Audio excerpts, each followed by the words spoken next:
Let's talk about the Lakers because LeBron was all the way in his bag last night against the Spurs at Staples Center. He scored 42 points, 20 of them coming in the fourth quarter.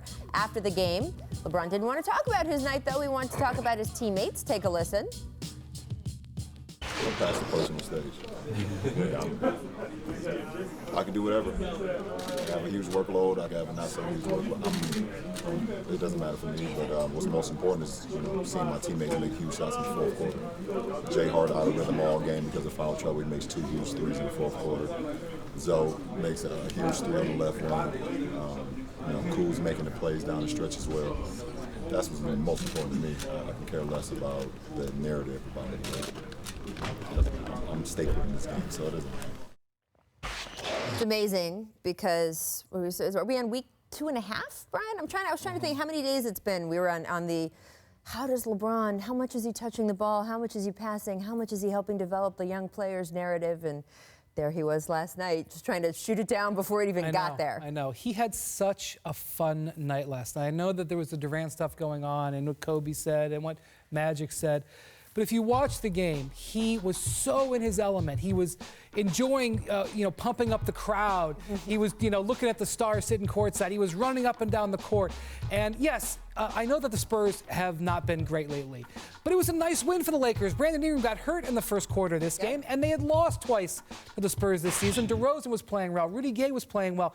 And for them to have that win, and also, it was just great to be in the Staples Center. The crowd was energized. They were on their feet at the end.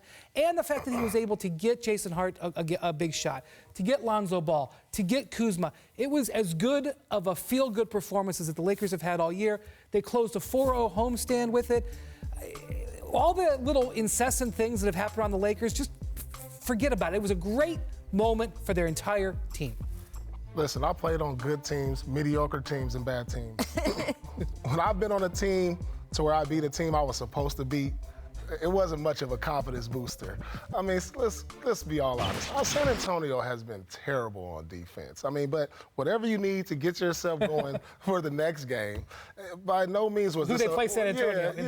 By no means was this a barometer to where they are or how high a level they should be competing, because San Antonio has been getting blown out of games lately. Now, if this was against like the Golden State Warriors, or even like one of the top, one of the great, I don't even know. Everybody's is like in the same pack, so it's hard to really put a barometer on who's like what's a good win now. Considering the way Greg Popovich has tortured LeBron at times in his career, I'm sure for him it was still a nice win. But I do get what you're saying. I respect what he's saying. I respect what he's saying. Maybe it helped for the young players, because sometimes when things aren't going well, you start finding your shot. It takes a team like this to get you going. I understand that part too.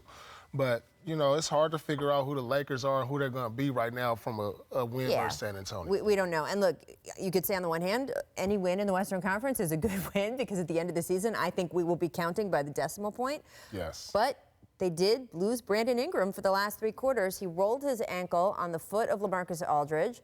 Aldridge hit with a flagrant 1 for this extra shuffle step, because you have to allow that shooter space to land. X-rays were negative. It does look like Ingram will miss some time. As Brian just mentioned, the Lakers play the Spurs right all over again on Friday at San Antonio. Look, this is huge. This is how Kawhi Leonard got hurt on Zaza Pachulia's foot, and Greg Popovich went crazy about it. Now I was going to say the shoe is on the other foot. Oh, but I just wonder, is this dirty, right now, not dirty? What are we talking here? It's a similar style play. Zaza turns and looks, sticks his foot out. That's kind of a hard play to judge, because look, when you play defense and a guy goes up to shoot, you naturally follow the ball. It's like hard to say if I'm sliding under, because this happens in so many plays. You're just naturally, instinctively gonna jump at the player when the shot goes up. So, okay, but when Zaza it's did not it like to he just was Kawhi, like, Pop said it was dirty. Is it dirty here? It doesn't look dirty. It never looks dirty, but that's just what happens at times. It didn't look dirty when Zaza did it. But, when you're naturally challenging a shot, you're jumping toward a player, and if a player jumps straight up, sometimes you come down on the ankle. That is the most natural basketball play. The most natural injury for a basketball player is an ankle sprain. Sure, yeah. And so it happens. What do you think? Well, I have been covering the league for 16 years. I've seen this play for 16 years. If I'm lucky enough to cover for 16 more, I'll see it for 16 more, and I don't know what the answer is because it comes to intent, and I can't prove intent. I always just think there's a difference between dirty and reckless. So I would not call this or even the Zaza play dirty because I don't think any of these guys had the intent to make it a dirty play. There is recklessness, though, and maybe that is something that you get penalized for, and he was called for a flagrant one. So there you go.